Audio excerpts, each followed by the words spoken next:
허리야담을 찾아주셔서 감사합니다. 항상 건강하시고 좋은 일만 가득하시길 기원할게요.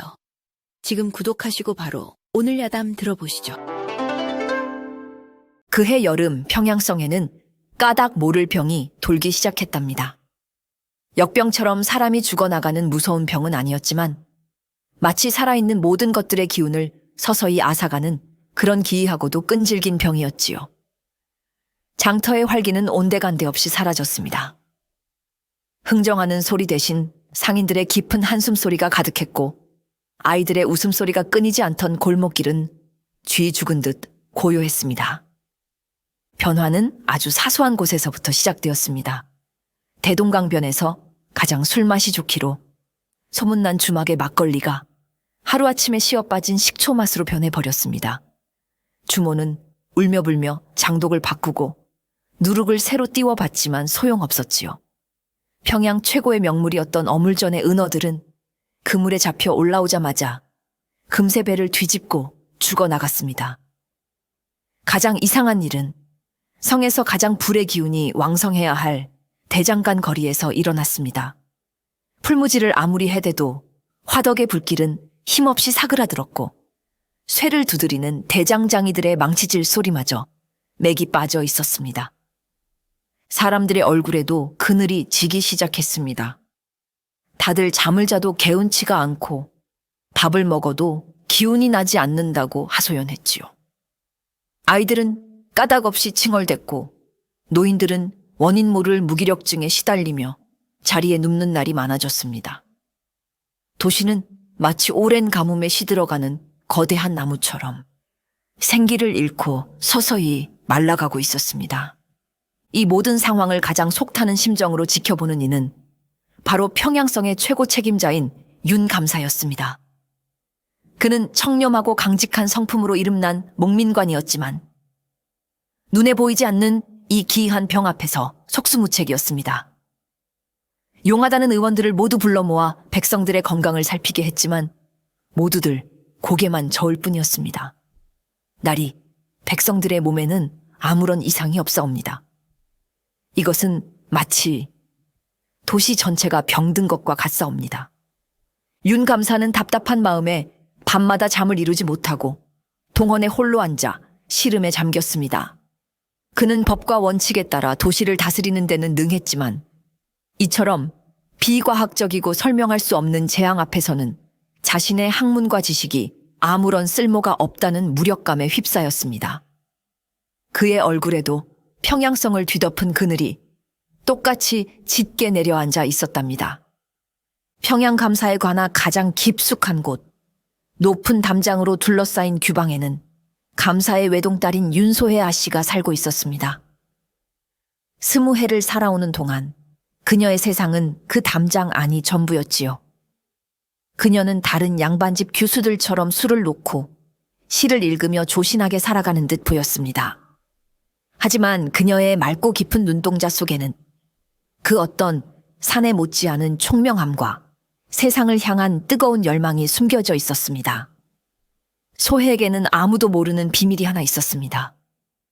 그녀는 돌아가신 어머니로부터 물려받은 땅의 기운을 읽는 비범한 재능을 가지고 있었지요. 그녀의 어머니는 신라시대부터 이어져 온 지관 집안의 후손으로 풍수지리에 해박한 지식을 가진 여인이었습니다.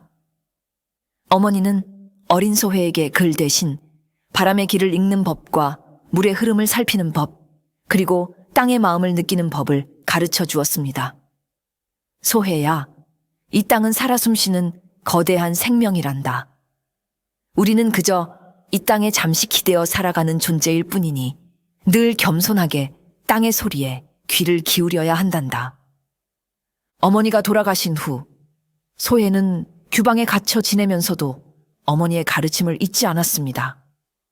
그녀는 아버지의 서재에서 몰래 풍수지리에 관한 책들을 가져다 읽으며 밤낮으로 그 이치를 탐구했습니다.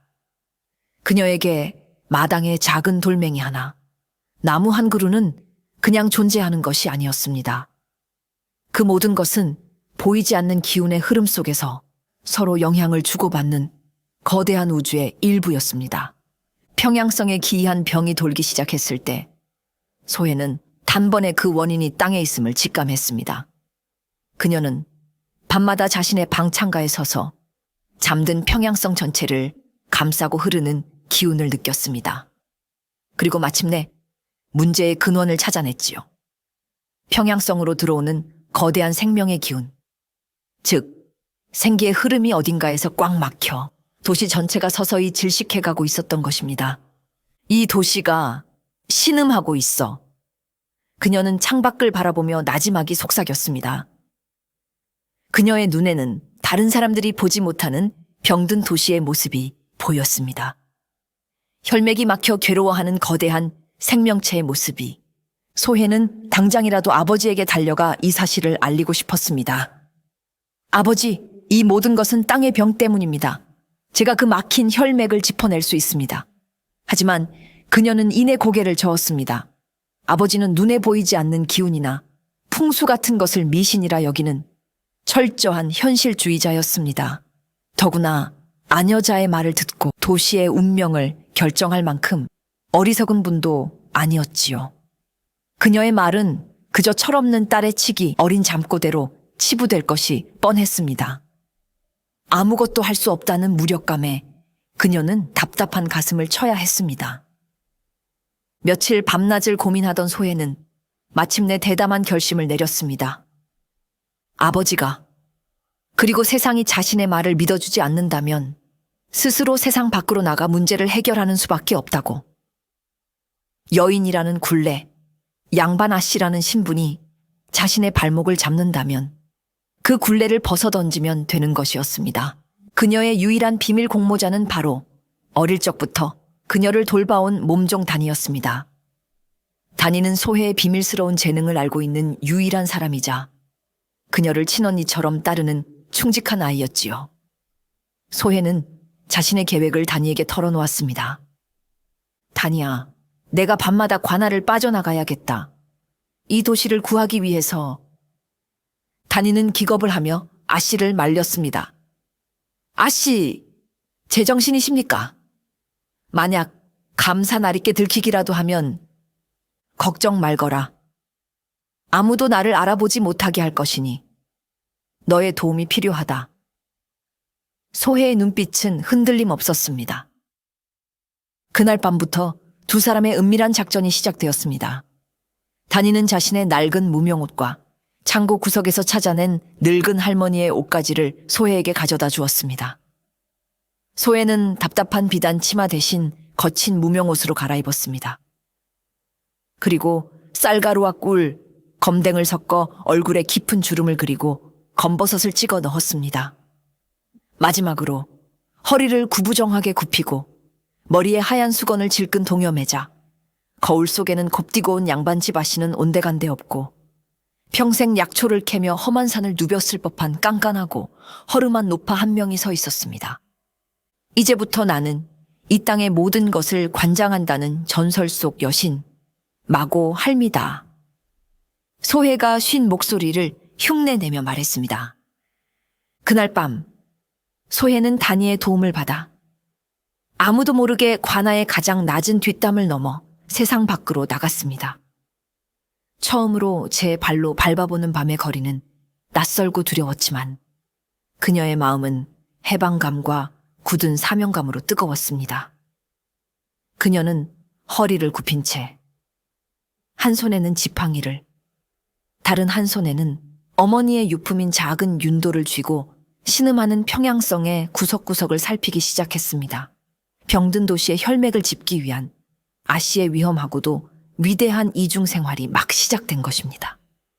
마고 할미로 변신한 소혜가 가장 먼저 향한 곳은 평양성 남쪽에 위치한 대장간 거리였습니다. 풍수지리에 따르면 남쪽은 불의 기운을 관장하는 곳으로 도시의 활기와 열정을 상징하는 곳이었습니다. 하지만 그녀가 도착한 대장간 거리는 마치 폐허처럼 스산하고 차가운 기운만이 감돌고 있었지요. 대부분의 대장간은 문을 닫았고 간간이 들려오는 망치질 소리마저 힘이 없었습니다. 소혜는 윤도를 꺼내 거리의 기운을 살폈습니다. 윤도의 바늘이 미세하게 떨리며 불의 기운이 한 곳으로 모이지 못하고 흩어지고 있음을 가리켰습니다. 마치 바람 앞에 촛불처럼 도시의 심장이 꺼져가고 있는 것이었습니다. 그때 유일하게 불이 켜져 있는 한 대장간에서 깊은 한숨 소리가 들려왔습니다. 소혜는 그곳으로 발걸음을 옮겼습니다. 대장간 안에서는 백발이 성성한 황혼기 텅 빈 화덕 앞에 쪼그리고 앉아 담배를 피우고 있었습니다. 그는 이 거리에서 평생을 쇠와 함께 살아온 최고의 대장장이었습니다. 에휴, 이제 이놈의 망치도 내려놓을 때가 됐나 보구나. 황온근 꺼져가는 불씨를 보며 자신의 신세를 한탄하고 있었습니다. 소혜가 조용히 안으로 들어서자 그는 경계심 가득한 눈으로 그녀를 쳐다보았지요. 뉘시오, 할멈. 볼일 없으면 어서 나가시오. 보다시피 곧 문 닫을 참이니.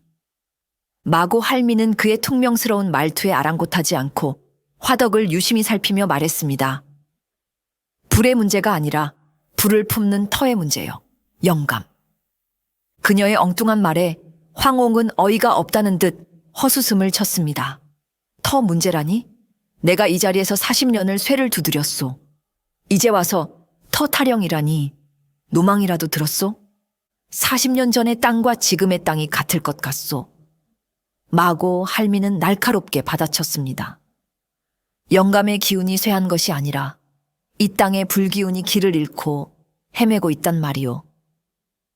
화로의 숨구멍이 꽉 막혀 불이 숨을 쉬지 못하고 있지 않소. 황온근 처음에는 그녀를 미친 노파 취급했지만 화로의 숨구멍이라는 말에 자신도 모르게 귀를 기울였습니다. 그것은 오직 대장장이들만이 아는 불의 기운을 다루는 은어였기 때문입니다. 이 노파가 보통 내기가 아님을 직감한 것입니다. 그는 반신반의하며 자신의 사정을 털어놓았습니다. 이상하게 몇 달 전부터 풀무지를 아무리 해도 불이 제대로 붙지를 않소. 겨우 불을 살려 쇠를 두드리려 해도 기운이 빠져 망치질 몇 번의 숨이 턱까지 차오르니 이제는 호미 한 자루 만들 힘도 없구려. 마고 할미는 고개를 끄덕였습니다. 내가 그 막힌 숨구멍을 트이워주지. 그리하면 영감의 망치질 소리가 다시 평양성 담장을 넘을 것이오. 그녀의 목소리에는 흔들림 없는 확신이 담겨 있었습니다. 황온근 지푸라기라도 잡는 심정으로 이 기이한 노파의 말을 한번 믿어보기로 했습니다. 그래서 내가 뭘 하면 되겠소? 굿이라도 한 판 버려야 하는 것이오. 마고 할미는 고개를 저었습니다. 거창한 것은 필요 없소. 땅의 이치란 아주 작은 변화에서부터 시작되는 법이니. 그녀는 지팡이로 대장간 바닥을 툭툭 치며 간결하고 명확한 처방을 내렸습니다. 그녀의 목소리는 늙은 노파의 것이라고는 믿기지 않을 만큼 맑고 힘이 있었지요. 첫째, 지금 그 화로는 이 대장간의 기운을 모두 빨아들이는 흉한 자리에 있소. 당장 화로의 방향을 해가 뜨는 동쪽으로 정확히 새치만 옮기시오. 동쪽은 새로운 생명이 솟아나는 방향이니 불의 기운을 되살릴 것이오. 둘째, 저기 저 꽉 막힌 서쪽 벽을 보시오. 저 벽이 불이 타는데 꼭 필요한 바람의 길을 막고 있소.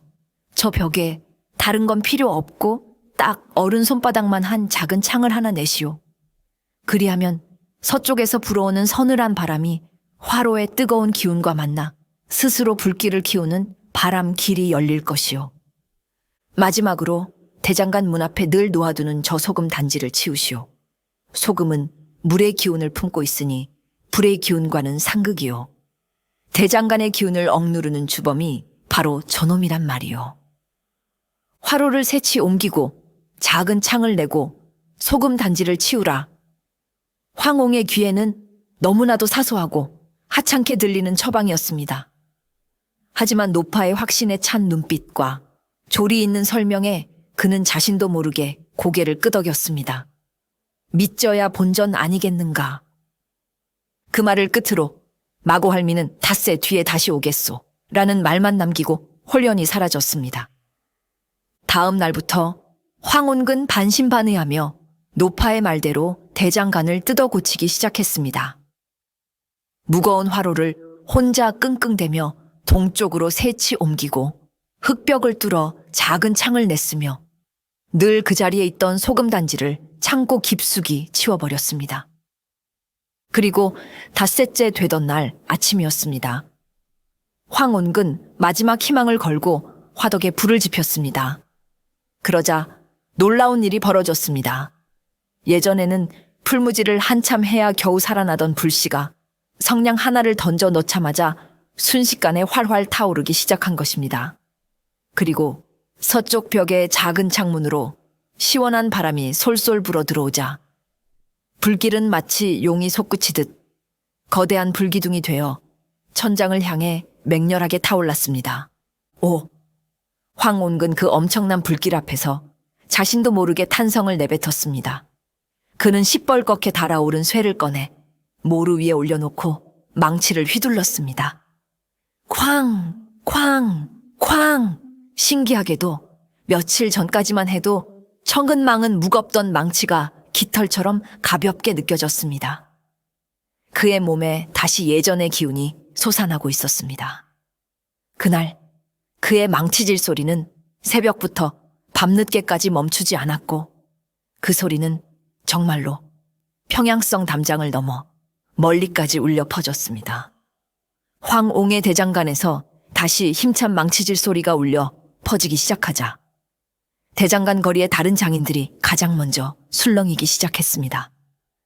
다 죽어가던 황온기, 어떻게 하루아침에 저런 기운을 되찾았는지 모두들 궁금해서 견딜 수가 없었지요. 그들은 약속이나 한 듯 황옹의 대장간으로 몰려와 그 비결을 물었습니다.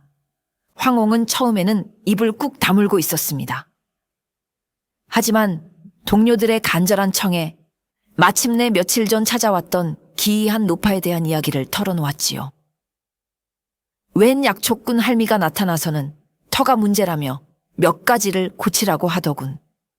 믿져야 본전이다 싶어 따라했더니 보시다시피 이렇게 되었네. 그의 말을 들은 다른 대장장이들도 앞다투어 자신의 가게를 노파의 처방대로 뜯어 고치기 시작했습니다. 그러자 거짓말처럼 그들의 화덕에서도 예전의 불길이 다시 타오르기 시작했지요. 꺼져가던 대장간 거리에 다시 뜨거운 열기와 활기가 돌기 시작한 것입니다. 이 놀라운 소문은 삽시간에 장터 전체로 퍼져나갔습니다. 사람들은 이제 그 신통한 약초 할미를 마고 할미라고 부르기 시작했습니다. 병든 땅을 되살리는 전설 속 여신의 이름을 붙여준 것이지요. 장터 사람들은 저마다 자신의 고민거리를 들고 마고 할미를 찾기 위해 혈안이 되었습니다. 며칠 뒤 밤의 장터에 다시 나타난 마고 할미 앞에는 그녀를 기다리던 사람들이 길게 줄을 서는 진풍경이 벌어졌습니다. 할머니! 제발 저희 주막에도 한번 들러주십시오. 며칠째 막걸리가 시어 빠져서 손님이 다 끊겼습니다. 술맛이 변했다는 주모의 하소연에 마고 할미는 주막의 우물 위치를 보더니 이 우물은 술을 빚기에는 너무 양기가 강하오. 뒤뜰의 서늘한 그늘 밑에 새로 우물을 파시오. 그리하면 술맛이 다시 돌아올 것이오. 라고 처방해 주었습니다.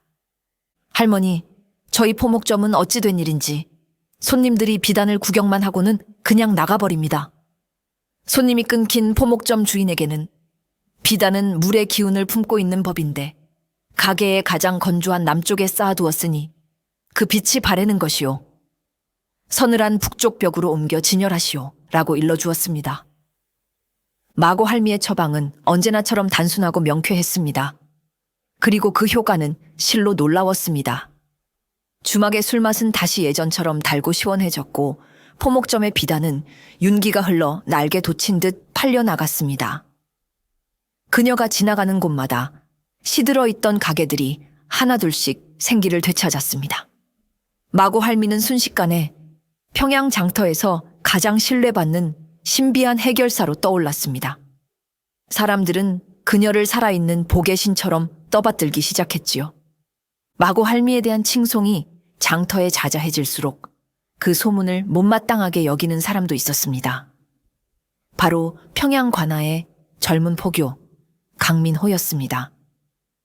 그는 강직하고 원칙을 중시하는 인물로 눈에 보이지 않는 기운이나 미신 같은 것을 믿지 않는 철저한 현실주의자였습니다. 그의 귀에 들려오는 마고할미에 대한 소문은 온통 허무맹랑한 이야기뿐이었습니다.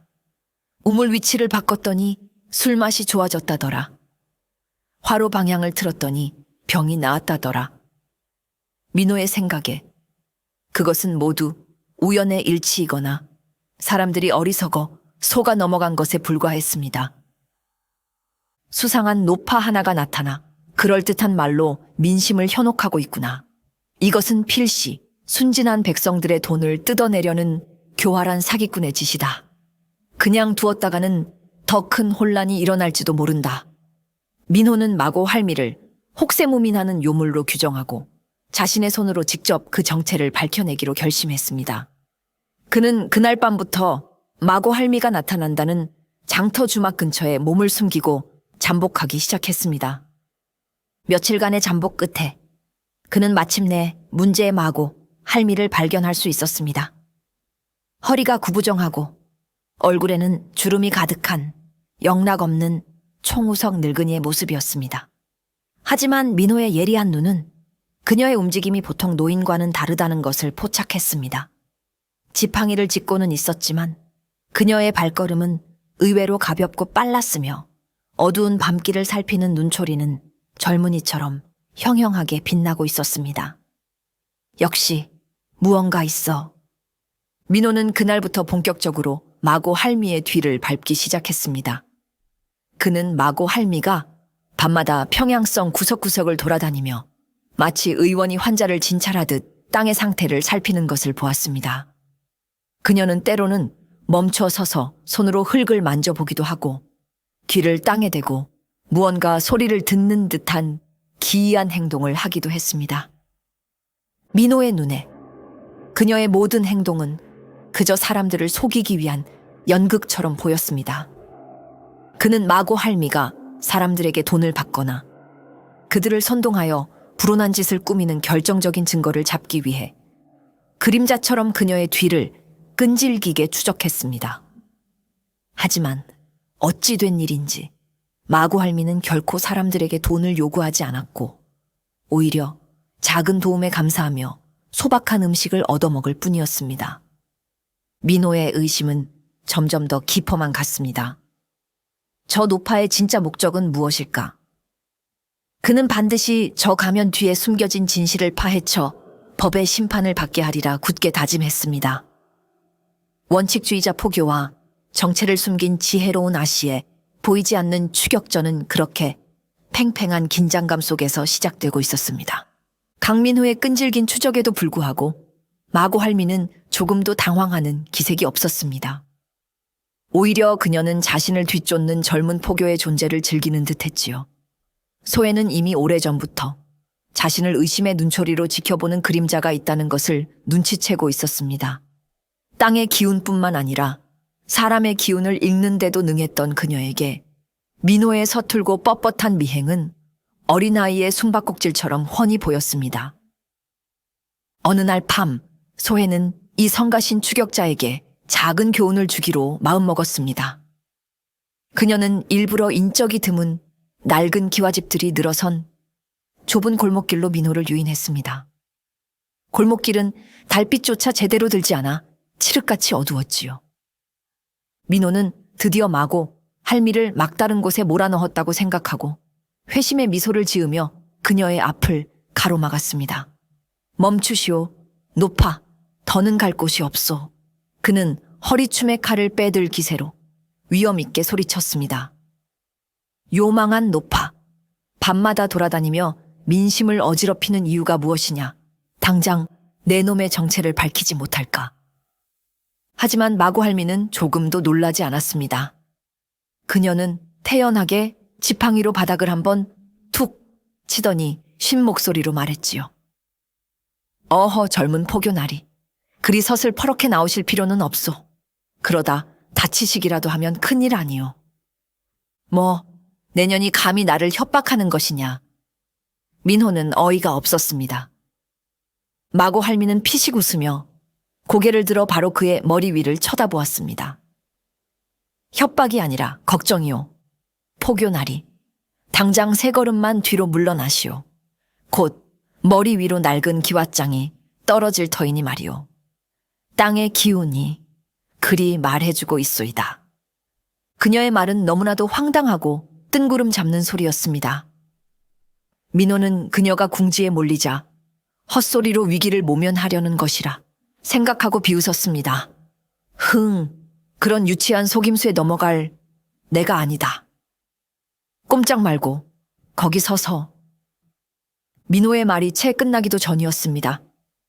파삭 하는 소리와 함께 그의 바로 머리 위 낡은 기와지붕에서 기왓장 한 장이 미끄러져 내렸습니다. 기왓장은 민호의 갓을 아슬아슬하게 스치고 지나가 그의 발 앞에 쨍그랑 하는 요란한 소리를 내며 산산조각 났습니다. 만약 그가 한 발짝만 더 앞에 있었더라면 머리가 깨졌을지도 모를 아찔한 순간이었습니다. 민호는 새하얗게 질린 얼굴로 자신의 발 앞에 박살난 기왓장 조각과 어둠 속에서 자신을 빤히 쳐다보고 있는 마고 할미를 번갈아 보았습니다. 온몸에 소름이 돋았습니다. 이것은 우연일까? 아니면 정말로 저 노파가 미래를 예견한 것일까? 그의 이성적인 머리와 눈앞에서 벌어진 비현실적인 사건이 격렬하게 충돌하기 시작했습니다. 그가 혼란에 빠져 굳어있는 사이 마고 할미는 어둠 속으로 유유히 사라져 버렸습니다. 그날 이후 민호는 더 이상 마고 할미를 단순한 사기꾼으로만 볼 수 없게 되었습니다. 강민호와의 기싸움에서 가볍게 승리한 소혜는 이제 평양성이 앓고 있는 병의 진짜 근원을 찾아 나섰습니다. 그녀는 지난 며칠간 밤마다 도시의 지맥을 짚으며 마침내 모든 문제의 원인이 물에 있다는 것을 깨달았습니다. 풍수지리에서 물은 곧 재물이자 생명의 근원이었습니다. 도시 전체를 감싸고 흐르는 물줄기는 마치 사람의 몸속 혈관처럼 땅의 생기를 구석구석 실어 나르는 역할을 했지요. 그런데 지금 평양성은 그 가장 중요한 혈맥 하나가 꽉 막혀 온몸이 마비된 환자와 같은 상태였습니다. 소혜는 도시의 수맥을 며칠간 밤을 새워가며 끈질기게 추적했습니다. 그녀는 낡은 윤도를 손에 쥐고 땅속 깊은 곳에서 흐르는 미세한 물의 기운을 따라 도시의 가장 낮은 곳에서부터 가장 높은 곳까지 샅샅이 훑었습니다. 그리고 마침내 평양성으로 들어오는 가장 크고 중요한 주된 물줄기가 어느 한 지점에서 거짓말처럼 사라져버리는 것을 발견했습니다. 그 물줄기가 향하는 곳은 바로 평양 최고의 부호이자 대부호인 정거상의 거대한 저택이었습니다. 소혜는 높은 언덕에 올라 정거상의 저택을 내려다보았습니다. 그리고는 경악을 금치 못했습니다. 정거상은 교묘하고도 대담한 방법으로 도시 전체의 생명수를 자신의 집으로 끌어들이고 있었던 것입니다.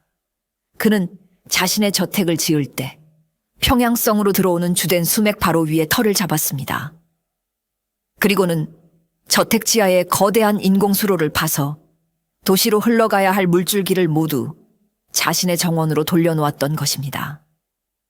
그의 정원에는 거대한 인공 연못이 있었고 그곳에서는 사시사철 맑은 물이 소사나 희귀한 꽃과 나무들을 키우고 있었습니다. 정거상은 그 아름다운 정원을 손님들에게 자랑하며 자신의 부와 권세를 과시했지요. 하지만 그 화려함의 이면에는 도시 전체의 생기를 흡혈귀처럼 빨아들이는 끔찍한 탐욕이 숨겨져 있었습니다. 대장간의 불이 약해진 것도, 주막의 술맛이 변한 것도, 그리고 사람들이 원인 모를 무기력증에 시달리는 것도 모두 이 때문이었습니다. 도시의 혈액과도 같은 물이 마르니 불의 기운도 쇠하고 곡식의 맛도 변하며 사람들의 생기마저 메말라가고 있었던 것입니다. 정거상은 자신의 사치스러운 정원 하나를 위해 평양성 전체를 시들게 만들고 있었던 것입니다. 소혜는 분노에 온몸이 떨려왔습니다. 이것은 단순히 한 부자의 욕심을 넘어 도시 전체를 상대로 한 끔찍한 범죄였습니다. 그녀는 주먹을 불끈 쥐었습니다. 이제 그녀의 목표는 명확해졌습니다. 정거상의 탐욕을 멈추고 막힌 물길을 터서 병든 평양성을 다시 살려내는 것. 그것이 바로 그녀가 해야 할 일이었습니다. 소혜는 자신이 발견한 끔찍한 진실을 어떻게 세상에 알려야 할지 깊은 고민에 빠졌습니다. 정거상은 평양성에서 막강한 권력을 쥐고 있는 인물이었습니다. 섣불리 덤벼들었다가는 오히려 자신이 위험에 빠질 수도 있었습니다. 고민 끝에 그녀는 아버지인 윤 감사의 지혜와 권위를 빌리기로 했습니다. 그녀는 평양을 걱정하는 한 백성이라는 이름으로 정거상이 물길을 독점하여 도시를 병들게 하고 있다는 내용의 익명 투서를 써서 아버지의 서재에 몰래 넣어두었습니다. 투서에는 그녀가 직접 그린 정거상 저택 지하로 흐르는 물길의 약도까지 상세하게 첨부되어 있었지요. 다음 날 투서를 발견한 윤 감사는 크게 분노했습니다.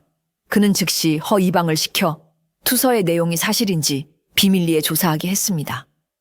며칠간의 조사 끝에 허 이방은 창백한 얼굴로 돌아와 모든 것이 사실임을 보고했습니다. 사또날이 참으로 통탄할 일이옵니다. 정거상이 정말로 성의 주된 수맥을 막아 제놈의 정원을 꾸미는 데 쓰고 있었사옵니다. 이 때문에 백성들의 고통이 날로 심해지고 있사옵니다. 윤 감사는 당장이라도 군사를 동원해 정거상을 잡아들이고 싶었지만 그는 법과 원칙을 중시하는 청렴한 관리였습니다. 그는 먼저 정거상을 관하로 불러 차분하게 사실을 확인하려 했습니다. 하지만 정거상은 예상대로 아주 교활하고 뻔뻔했습니다. 그는 윤 감사 앞에서 머리를 조아리면서도 조금도 기죽지 않고 자신의 무죄를 주장했습니다. 사또날이 소인이 억울하옵니다. 제 정원의 연못은 성의 물줄기를 막아 만든 것이 아니오라. 본래 제 땅에서 솟아나는 샘물을 넓게 판 것뿐이옵니다. 제 땅에서 솟아난 물을 제 정원에 쓰는 것이 어찌 국법에 어긋나는 일이겠나이까. 그의 주장은 법적으로는 아무런 하자가 없었습니다. 그가 파놓은 지하수로는 너무나도 교묘하고 은밀하여 외부에서는 그저 그의 땅에서 물이 솟아나는 것처럼 보일 뿐이었습니다. 명백한 증거 없이는 그의 죄를 묻기가 어려웠습니다. 윤 감사는 분노했지만 법의 한계 앞에서 속수무책이었습니다. 그는 정거상의 뻔뻔한 얼굴을 보며 힘없는 백성들을 돕지 못하는 자신의 무력함에 깊은 고뇌에 빠졌습니다. 그는 밤늦도록 동헌에 홀로 앉아 법이란 대체 무엇인가, 정의란 무엇인가 라며 탄식했습니다. 한편 소혜는 아버지의 서재 문틈으로 이 모든 상황을 지켜보고 있었습니다. 그녀는 아버지가 고뇌하는 모습을 보며 가슴 아파했습니다. 그리고 동시에 깨달았습니다.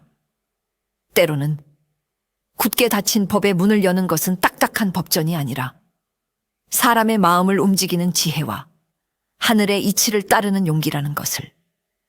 그녀는 이제 아버지의 법이 아닌 자신의 방법으로 이 문제를 해결해야겠다고 굳게 다짐했습니다. 정거상은 비록 감사의 추궁을 교묘하게 빠져나갔지만 마음 한구석이 찜찜했습니다. 자신의 비밀스러운 악행을 누군가 꿰뚫어 보고 있다는 사실이 불안했기 때문이지요. 그러던 채 그의 귀에 마고 할미에 대한 소문이 더욱 무성하게 들려왔습니다. 땅의 기운을 읽고 막힌 곳을 뚫어준다는 신통한 노파. 어쩌면 자신의 부를 더욱 키우는 데 이용할 수도 혹은 자신에게 위협이 될 수도 있는 존재였습니다. 정거상은 마고 할미의 실력을 직접 확인하고 자신의 편으로 끌어들이기 위해 그녀를 찾아 나섰습니다. 그는 며칠간의 수소문 끝에 밤마다 장터 주막에 나타나는 마고 할미를 만날 수 있었습니다. 정거상은 왈자 노인 앞에 값비싼 비단 방석을 깔아주며 극진히 대접하는 척했습니다. 할머니, 소문은 익히 들었소. 할머니의 신통한 능력으로 내 정원의 풍수를 한번 봐주시지 않겠소? 내 정원의 재물운이 더욱 흥하게 만들어준다면 이 금덩이를 모두 드리리다. 그는 눈앞에 번쩍이는 금덩이가 든 주머니를 내려놓았습니다. 마고 할미는 금덩이는 쳐다보지도 않고 정거상의 얼굴을 빤히 들여다보았습니다. 그녀의 눈에는 그의 얼굴에 드리워진 검고 축축한 탐욕의 기운이 선명하게 보였습니다. 영감의 정원은 이미 넘치는 재물로 인해 스스로를 삼키려 하고 있소. 더 이상 채우려 들지 마시오. 넘치는 것은 모자란 것만 못한 법이니. 마고 할미의 퉁명스러운 말에 정거상의 얼굴이 굳어졌습니다. 그게 무슨 소리요? 재물이 넘친다니 이보다 더 좋은 말이 어디 있단 말이오? 마고 할미는 찻잔을 들어 찬물을 한 모금 마시고는 알쏭달쏭한 경고를 남겼습니다. 영감의 그 아름다운 연못이 바닥을 드러내고 그 안에 인거들이 모두 마른 땅 위에서 펄떡거리게 될 때, 그때가 되어서야 비로소 평양성의 오랜 시름도 마를 것이요. 그 말은 정거상의 부의 원천인 연못이 파멸해야만 도시가 살아날 것이라는 섬뜩한 예언이었습니다. 정거상은 노파가 자신의 비밀을 꿰뚫어 보고 있음을 직감하고 분노에 휩싸였습니다. 내 인연, 감히 나를 저주하는 것이냐. 하지만 마고 할미는 조금도 동요하지 않았습니다. 그녀는 자리에서 일어나며 마지막 말을 남겼습니다. 저주가 아니라 땅의 이치를 말해주는 것뿐이요. 명심하시오. 땅은 받은 만큼 반드시 되돌려주는 법이니. 그녀는 정거상이 내민 금덩이는 거들떠보지도 않은 채 어둠 속으로 유유히 사라졌습니다. 자신의 편으로 끌어들이려던 계획이 실패로 돌아가자 정거상의 마음속에는 이제 마고 할미를 향한 깊은 앙심과 두려움이 싹트기 시작했습니다. 정거상에게 굴욕을 당한 강민호는 그날 이후로 마고 할미에 대한 생각을 떨칠 수가 없었습니다. 그는 여전히 그녀가 사기꾼일지도 모른다고 의심했지만 동시에 그녀의 비범한 능력과 당당한 태도에 강하게 끌리고 있었지요. 그는 법과 원칙을 신봉하는 자신의 신념과 눈앞에서 벌어지는 기이한 현실 사이에서 혼란스러워했습니다. 그는 자신의 눈으로 직접 진실을 확인하기 위해 밤낮으로 정거상의 뒤를 캐기 시작했습니다. 그리고 마침내 정거상이 평양성의 주된 물줄기를 자신의 저택으로 돌렸다는 끔찍한 진실을 알게 되었습니다. 하지만 그 역시 법의 허점을 교묘하게 이용한 정거상의 계략 앞에서 아무것도 할 수 없다는 무력감에 빠져야 했지요. 법이 정의를 외면하는 현실 앞에서 강민호의 굳건했던 신념이 흔들리기 시작했습니다. 법이 눈이 멀었다면 누군가는 그 눈이 되어 주어야 하는 것이 아닌가. 법이 지켜주지 못하는 백성들은 대체 누구에게 호소해야 한단 말인가. 고민 끝에 그는 마침내 결심을 굳혔습니다. 그는 그날 밤 마고 할미를 찾아갔습니다. 이번에는 그녀를 체포하기 위해서가 아니었습니다. 노파장. 민호는 마고 할미의 앞에 서서 깊이 고개를 숙였습니다. 그동안 내가 어리석었소. 눈에 보이는 것만이 진실이라 믿고 노파장의 깊은 뜻을 헤아리지 못했소이다. 나는 이제 법이 닿지 않는 곳에서 고통받는 백성들을 더 이상 외면할 수 없소. 부디 나에게 길을 알려주시오. 내가 무엇을 도우면 저 악독한 정거상을 심판하고 백성들을 구할 수 있겠소. 그의 목소리에는 진심 어린 반성과 함께 정의를 향한 뜨거운 열망이 담겨 있었습니다. 소혜는 그의 눈에서 진정으로 백성을 위하는 관료의 모습을 보았습니다. 그녀는 더 이상 그를 의심하지 않았습니다. 그 역시 자신과 같은 마음으로 이 병든 도시를 걱정하고 있다는 것을 알았기 때문이지요. 포교나리 고개를 드시오.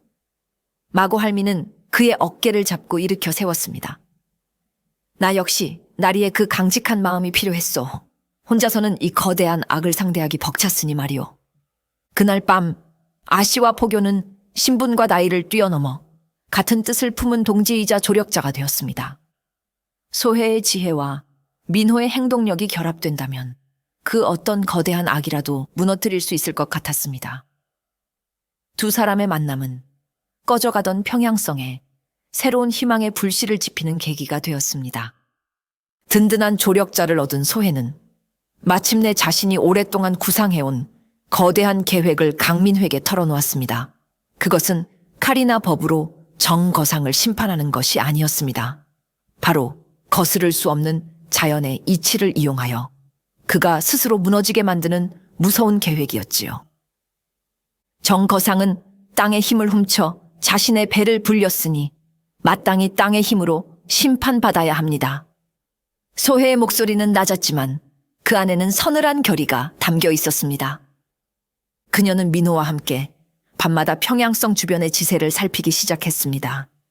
그녀는 바람의 흐름과 구름의 모양, 그리고 땅이 머금은 습기의 미세한 변화를 통해 곧 다가올 하늘의 때를 읽어내고 있었습니다.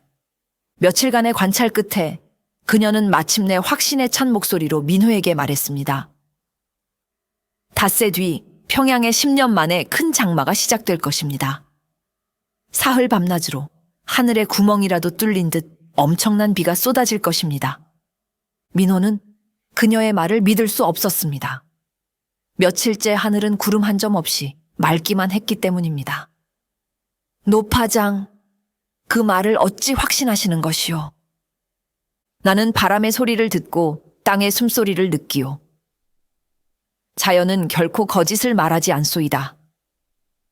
포교나리는 그저 내 말을 믿고 따를 준비만 하시면 됩니다. 소혜는 민회에게 자신의 계획을 상세하게 설명했습니다. 엄청난 비가 내리면 정거상이 독점한 그 물줄기는 그의 저택으로 쏟아져 들어갈 것입니다. 평소라면 그의 연못을 채우고 남은 물이 다른 곳으로 흘러갔겠지만 지금은 상황이 다릅니다. 우리는 그 물이 빠져나가지 못하도록 거대한 둑을 쌓아 그의 저택을 고립시킬 것입니다. 그것은 실로 대담한 계획이었습니다. 그렇게 되면 그 물은 역류하여 정거상의 저택을 덮치게 될 것입니다. 그는 자신이 판 무덤에 스스로 갇히게 되는 셈이지요. 하늘이 비를 내리면 땅이 그를 심판할 것입니다. 민호는 그녀의 치밀하고도 대담한 계획에 온몸에 전율을 느꼈습니다. 이것은 단순한 복수가 아니었습니다. 자연의 섭리를 거스른 자에게 자연의 섭리로 되갚아주는 가장 완벽한 인과응보였습니다. 그는 더 이상 망설이지 않았습니다. 그는 아씨의 지혜를 믿고 그녀의 칼이 되어 움직이기로 굳게 결심했습니다. 이제 남은 것은 닷새 뒤에 찾아올 하늘의 때를 기다리는 것뿐이었습니다. 닷새라는 시간은 길지 않았습니다. 소혜와 강민호는 그 시간 동안 평양성의 민심을 움직여야만 했습니다. 두 사람은 다음 날부터 장터 사람들을 만나 설득하기 시작했습니다.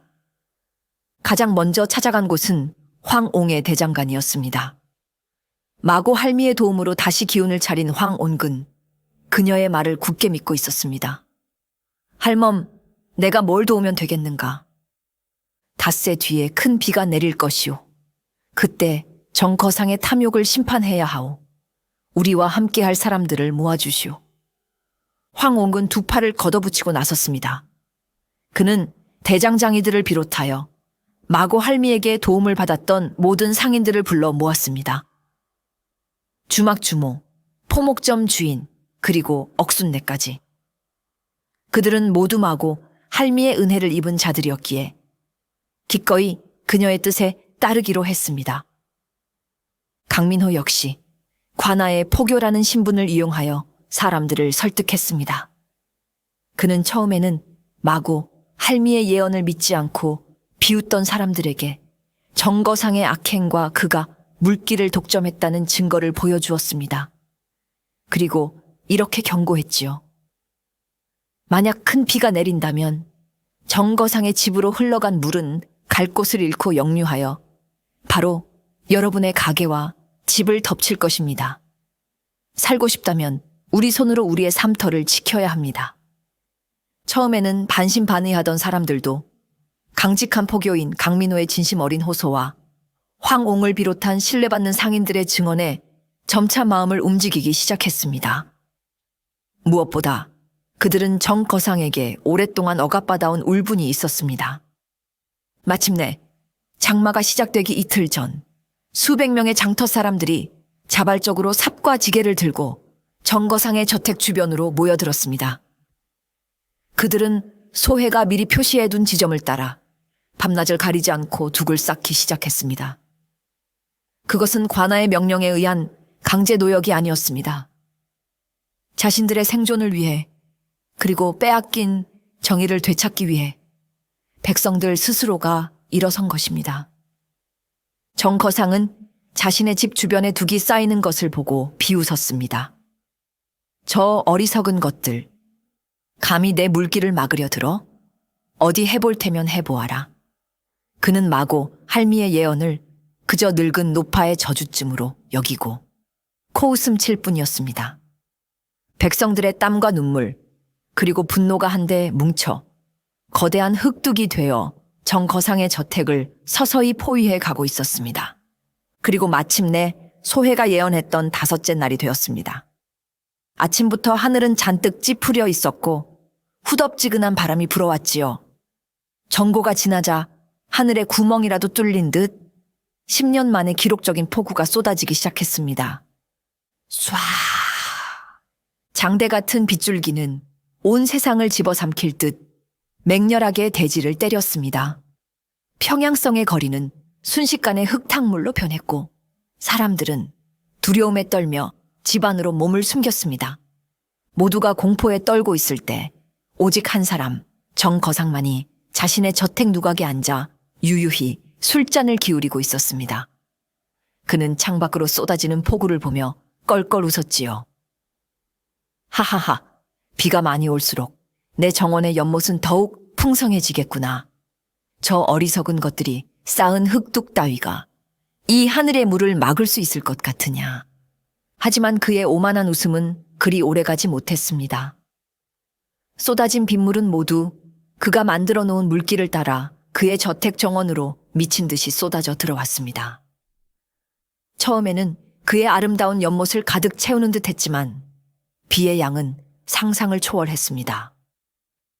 연못은 순식간에 범람했고 정원은 거대한 흙탕물 바다로 변해갔습니다. 문제는 그 다음이었습니다. 평소라면 넘치는 물이 다른 배수구를 통해 성 밖으로 빠져나갔겠지만 지금은 백성들이 쌓아 올린 거대한 흙둑이 그 길을 완전히 가로막고 있었습니다. 갈 곳을 잃은 엄청난 양의 물은 이제 거꾸로 역류하여 정거상의 저택 본체를 향해 밀려들기 시작했습니다. 으악! 물이 들어온다. 하인들의 비명소리가 터져 나왔습니다. 흙탕물은 순식간에 그의 자랑이던 대청마루를 덮쳤고 그가 평생을 바쳐 모은 값비싼 가구와 비단들을 집어삼켰습니다. 정거상은 술상이 엎어지는 것도 모른 채 벌떡 일어나 이 믿을 수 없는 광경을 바라보았습니다. 자신이 독점했던 생명수가 이제는 자신의 모든 것을 파괴하는 무서운 재앙이 되어 돌아온 것입니다.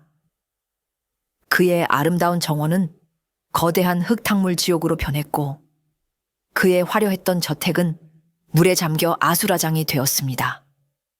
그는 자신이 판 무덤에 스스로 갇혀버린 꼴이었습니다. 밖에서는 빗소리와 함께 자신을 저주하는 백성들의 함성 소리가 희미하게 들려오는 듯 했습니다. 정거상의 저택이 흙탕물에 잠겨 아수라장이 되는 동안 둑 너머의 백성들은 숨을 죽이고 그 광경을 지켜보았습니다. 마고 할미의 예언이 한치의 오차도 없이 현실이 되는 것을 보며 그들은 두려움과 함께 통쾌함을 느꼈지요. 정거상은 흙탕물이 허리까지 차오르는 저택 안에서 이성을 잃고 미친 사람처럼 날뛰었습니다.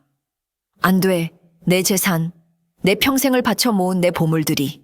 그는 물에 둥둥 떠다니는 비단 꾸러미와 도자기들을 건지려 허우적거렸지만 거센 물살에 휩쓸려 속수무책이었습니다.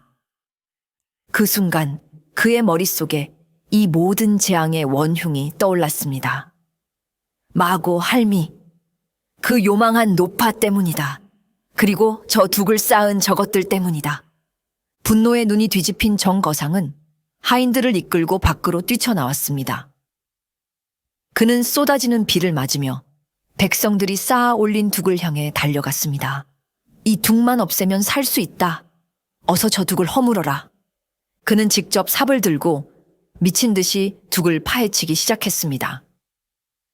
하지만 백성들이 며칠 밤낮을 꼬박 세워 쌓아 올린 둑은 그의 광기 어린 삽질 몇 번에 무너질 만큼 허술하지 않았습니다. 오히려 쏟아지는 비에 흠뻑 젖은 흙더미는 더욱 단단하게 굳어져 있었지요. 정거상이 둑 위에서 발을 구르며 악을 쓰고 있을 때였습니다. 쿠르르릉. 그가 서 있던 바로 그 땅 밑에서 불길한 소리가 들려왔습니다.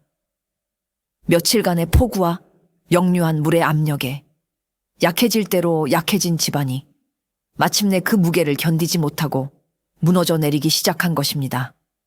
우악!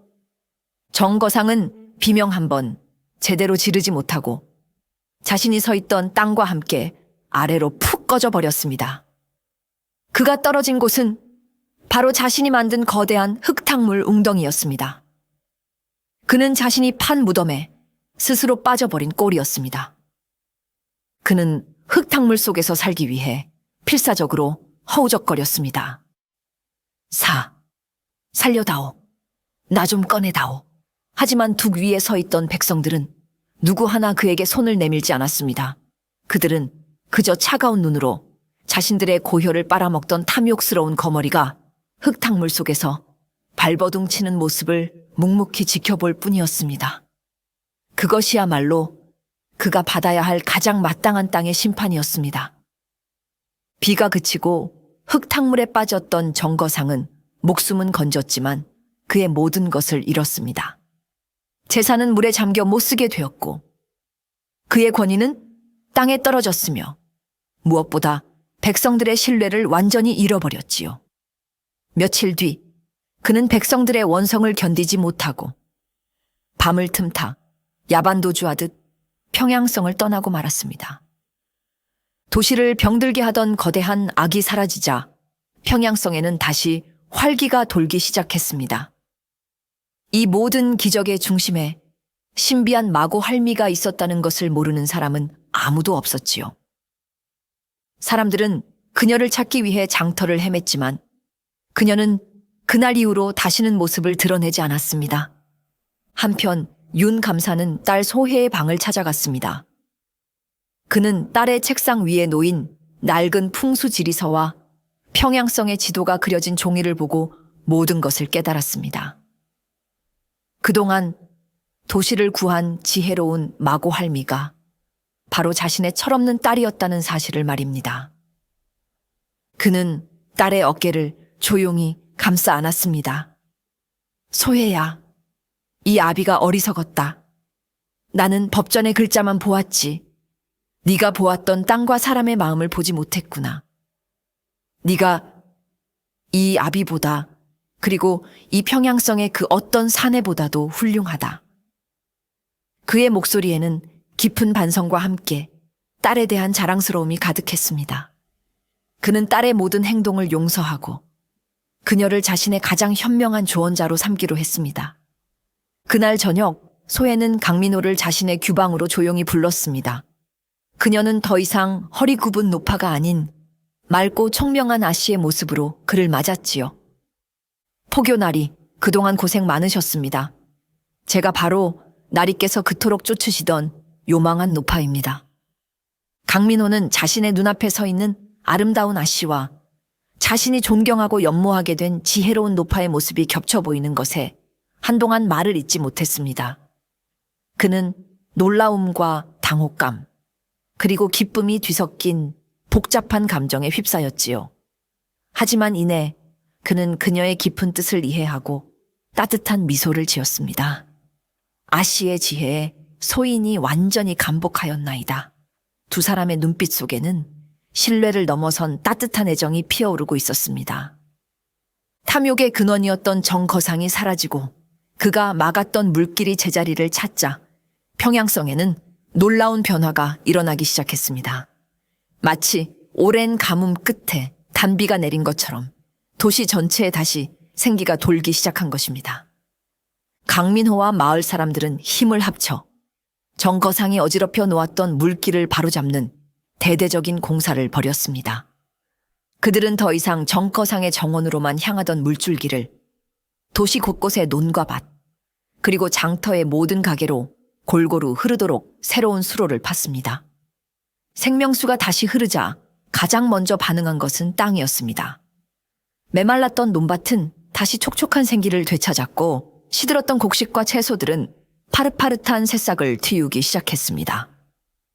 장터 역시 예전의 활기를 되찾았습니다. 황홍의 대장간 화덕에서는 그 어느 때보다 거센 불길이 타올랐고 그의 힘찬 망치질 소리는 다시 장터의 아침을 열었습니다. 주막의 술은 다시 달고 시원한 맛을 되찾아 손님들의 발길이 끊이지 않았지요. 억순내의 떡은 더욱 쫄깃해졌고 포목점의 비단은 윤기가 흘렀습니다. 사람들의 얼굴에 드리워져 있던 어두운 그늘이 걷히고 다시 건강한 혈색과 활기찬 웃음이 돌아왔습니다. 도시의 혈맥이 뚫리자 모든 것이 제자리를 찾아간 것입니다. 사람들은 비로소 깨달았습니다. 한 사람의 과한 욕심이 도시 전체를 얼마나 병들게 할 수 있는지, 그리고 막혔던 기운이 뚫렸을 때 얼마나 큰 축복이 찾아오는지 말입니다. 그들은 더 이상 자신의 이익만을 위해 살지 않았습니다. 서로 돕고 나누며 도시 전체의 조화를 위해 함께 노력하기 시작했지요. 이 모든 변화의 중심에는 이제 더 이상 마고 할미가 아닌 윤소혜 아씨가 있었습니다. 그녀는 자신의 지혜를 더 이상 숨기지 않았습니다. 그녀는 아버지의 곁에서 도시의 기운이 조화롭게 흐를 수 있도록 조언을 아끼지 않았고 백성들은 그녀를 살아있는 지혜의 여신처럼 따랐습니다. 딸 소혜의 지혜로운 활약을 바로 곁에서 지켜본 윤 감사는 깊은 깨달음을 얻었습니다.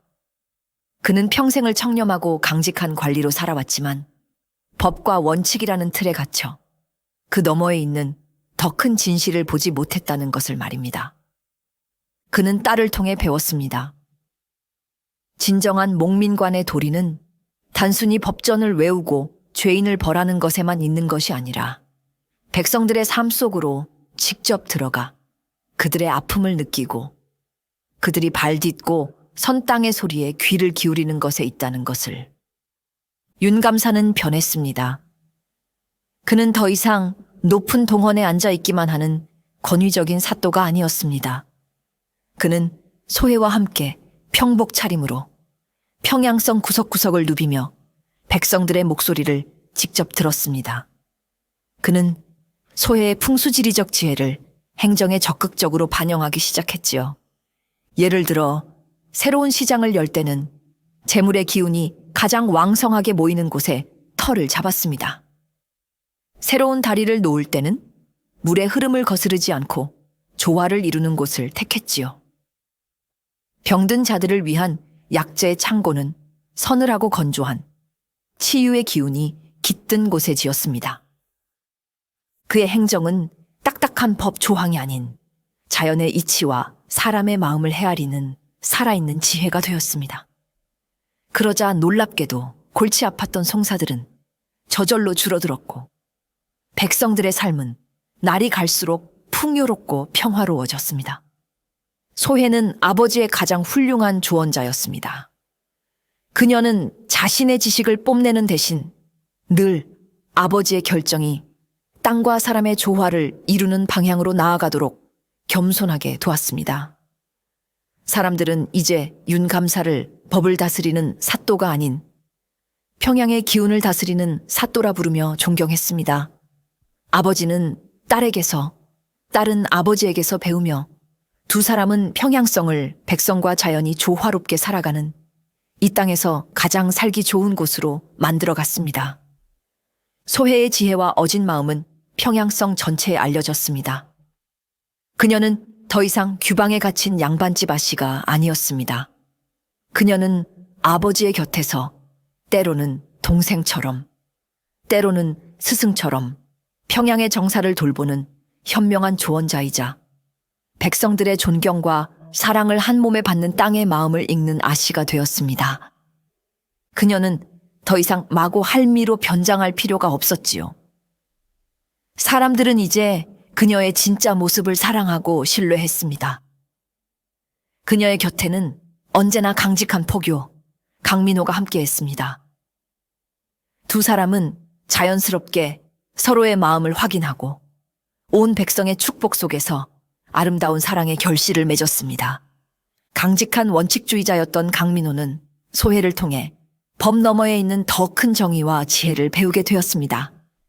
그는 평양성에서 가장 공정하고 지혜로운 포도대장이 되어 소혜와 함께 평양의 평화를 지키는 든든한 수호자가 되었지요.